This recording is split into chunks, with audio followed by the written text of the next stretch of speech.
So, you think you have what it takes to go viral, kid? Huh? Yes? You want to go viral on BookTok? Go ahead. Make my day.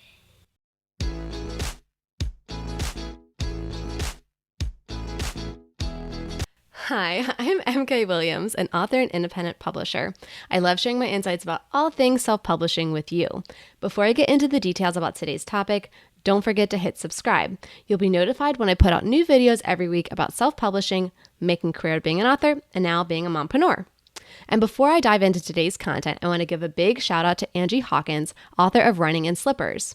Running in Slippers is a humorous memoir about how Angie plummeted into despair after failed relationships and the death of her father, taking you through the totally raw and vulnerable roller coaster of severely misguided attempts to fill the voids, reading like a train wreck that you can't look away from. Thank you, Angie, for sharing your story and for supporting this channel through buying me a coffee. That means that I can keep making videos and doing book marketing experiments for you all. Now back to the video. So everyone in the bookish world is talking about TikTok. Major publishers are saying that they have no idea how certain recent books are taking off so much, except to say that they were featured on a BookTok channel, which is a subset of the TikTok community that talks about and promotes books. There's gold in them there hills, and we authors are off after it. But what are the odds of any of us going viral? Is this platform as egalitarian as it's promised? Anyone could go viral, and if your book is in that video, then it's a hit, right? How hard could it be? So I set out to challenge myself. 30 days on BookTok. And over the next year, you'll see me doing a lot more of these book marketing challenges for you guys. So be sure to hit subscribe so you can catch them all and let me know which other ones you want to see me try. So the challenge was simple. I started on November 4th. I posted every single day for 30 days. Now, I have a following on Instagram and obviously here on YouTube, as in I already had a bit of an audience. So to try to simulate truly starting from zero, having no audience, having no following, I didn't tell anyone in the bookish world that I had this account. I think I posted one TikTok on my Insta story because it wasn't really book related. And I think I did one here on YouTube, but that was it. I didn't tell my subscribers to follow me there. I didn't do a big post about it because I wanted it to be as close to starting fresh as I could, to really simulate like if you watching this have no audience, if you have no followers and you started, what can you expect? Now, I don't really think 30 days is ideal for deciding whether something should be a permanent part of your marketing mix and your author platform, but I think it's enough to see if this could potentially work and if you like the format, right? If you enjoy not only being on TikTok, but posting on TikTok, then this could be a potential channel for you. Just like if something else works, what I always tell people is find the one platform that you really like, stick with it, optimize that before you add on more. Now, I did this for 4 weeks.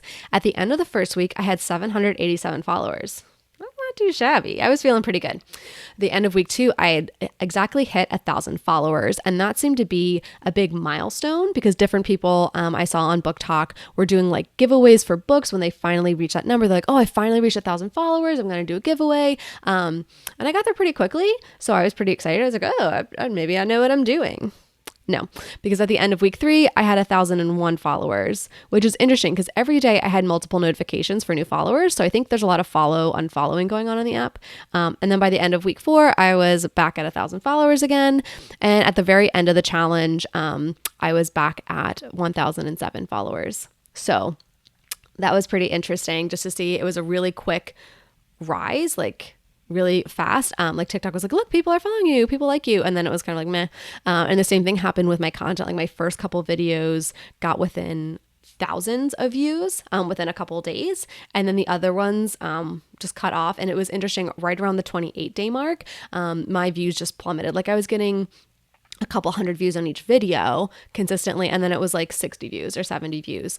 And so what's interesting is that it does seem to be on the platform that if you're getting under 200 views, that's kind of considered not good. That's just like basic TikTok being like, here, do you want to see this? Here, do you want to see this? So yeah, so I'm going to go through all of my specific learnings. And so the first is kind of BookTok versus AuthorTok.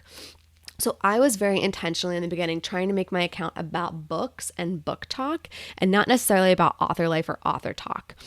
So obviously I have this channel on YouTube where I talk to you guys about all things self-publishing, book marketing, things like that. And I was really conscientious to not make this TikTok experiment about that, because I wanted it to be for my fiction. And I know like some of you watching don't have a desire to talk about self-publishing and those other things or book marketing on your channel. Like you want the focus to be selling your book. And so it's like, okay, let me just talk about my fiction books and not my nonfiction on here. So obviously like you're mixing in some author life things, but I don't want my post to only be served to other authors, because yes, other authors are readers, but I really wanted my post to get out to like greater book talk of like people interested in reading books. The big thing that I learned with this is that you need to hook your viewer within 1 to 2 seconds to get them to watch your video. So I think it's a really great challenge for how to promote your book. Like we all struggle with finding a good book description or a good hook. And I think this makes you what I realized is that it makes you think really critically about how to grab someone's attention within seconds about your book. It can't just be the cover. It can't just be the hard work you put into it. It's not a meritocracy. It's definitely all about that engaging, grabbing content immediately. And so I think that's a really good experiment for authors to think like, how could I get someone's attention about my book in 1 second, in 2 seconds? Another thing I learned was original content is definitely what TikTok wants. I tried reposting content from other platforms. One was a shared Instagram story. Another one was a tweet before I stopped using that platform, and both did poorly. So it has to be original content to TikTok. What's interesting is that you see people who have really good cuts and really good film quality and they do well. And then you see videos that are just like grainy, poor audio, kind of glitchy captions, and those do really well. Like it's certainly egalitarian in that means that you don't have to have these really high production value videos. Like it almost seems to like the less polished, but it needs to be original content on the platform. So how many views is a lot of views? So I think I mentioned this before, is that, getting below 100 views or 200 views is considered poor engagement. And it's so interesting because like on YouTube, if one of my videos gets 100 views within a day, I'm like, oh, that's really good. But I know it's like more long form. Like people are going to be searching for videos like this down the line. Whereas with TikTok, like if it's old news, it's old news. So you're not really going to see more than that.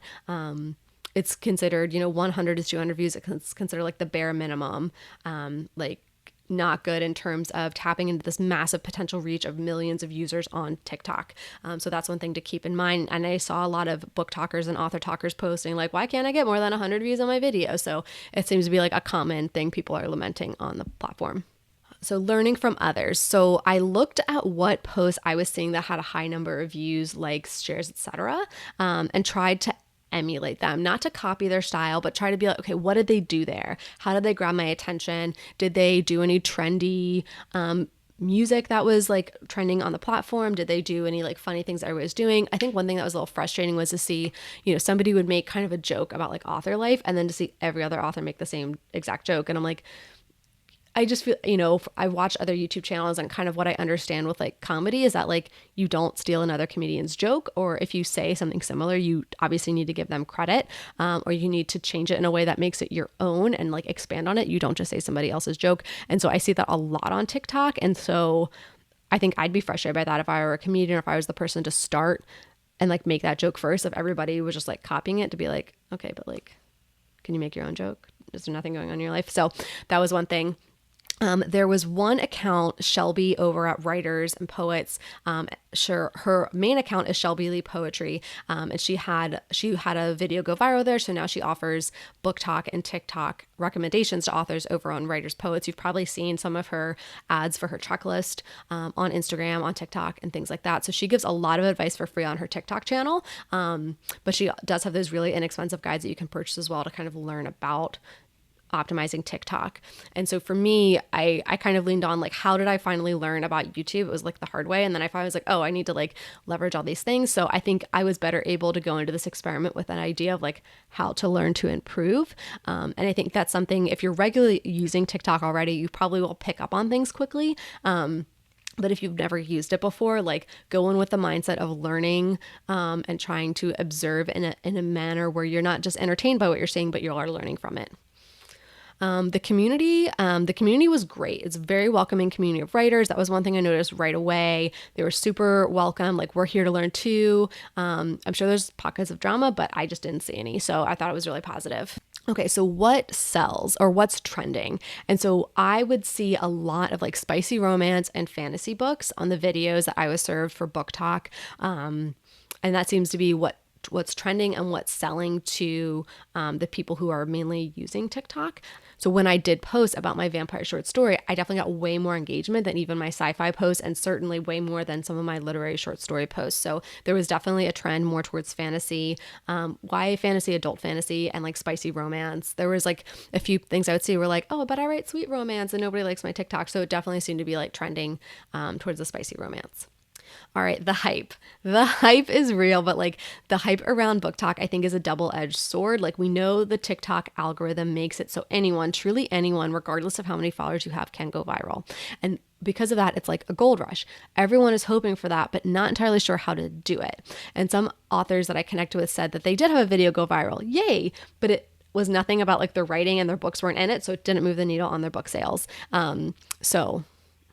The end result. So I didn't go viral. Fun fact. I would say my fiction sales maybe did just about what they did the previous month. Now, at this time, I did cut off posting on Twitter for reasons. So maybe starting the TikTok account helped to like counteract that. Like if I had kept both going at the same time, I do wonder if I would have seen an increase and not just staying flat. So I didn't see a crazy big success. I didn't see a crazy big surge. But again, 30 days may not have been an adequate amount to really test that, but I didn't go viral. So I may not continue to use this every day. I know it's going to hurt my performance on the platform, but it's a lot to keep thinking of. But I do think that authors who are struggling to come up with a short hook or blurb for your book, this platform can be a really great testing ground. So what captures attention quickly? Can you refine and test to see what gets better engagement on TikTok, and then apply the learnings to your book descriptions and blurbs? That could be one way that you're using it. I'm used to just being able to talk to you guys in these videos. You're looking for some specific answer to a question. I can explain it to you, like how I know this info, any red flags to look for, etc. On TikTok, you just have like seconds to capture attention. So I would say it was definitely a growth challenge for me versus being able to do these long form videos on YouTube. All right, so what other questions do you have about BookTok? Are you thinking of starting an account? Are you on BookTok? Definitely follow me so now we can be buddies. What other marketing tactics are you hearing a lot of hype about that you want me to try out? Let me know in the comments below. And again, as I'm mentioning, I'm going to be doing more of these marketing challenges. So Angie, who I mentioned at the top of the video, doing the Buy Me a Coffee shout out, like definitely thank you so much. It was a big help. And anybody who does buy me a coffee, that helps to support this channel. I also want to give a really big shout out to my channel members on this channel, because their financial support helps me cover my time and effort and then any actual costs to run these marketing challenges and make the video for you guys. So thank you so much. If you found this information helpful, please give this video a thumbs up. Don't forget to hit subscribe, maybe even that thanks button, and then let me know in the comments anything else you want to see. That tells YouTube that you're getting value from this information, and they can put it in front of other authors like us. Now you can get back to writing your book.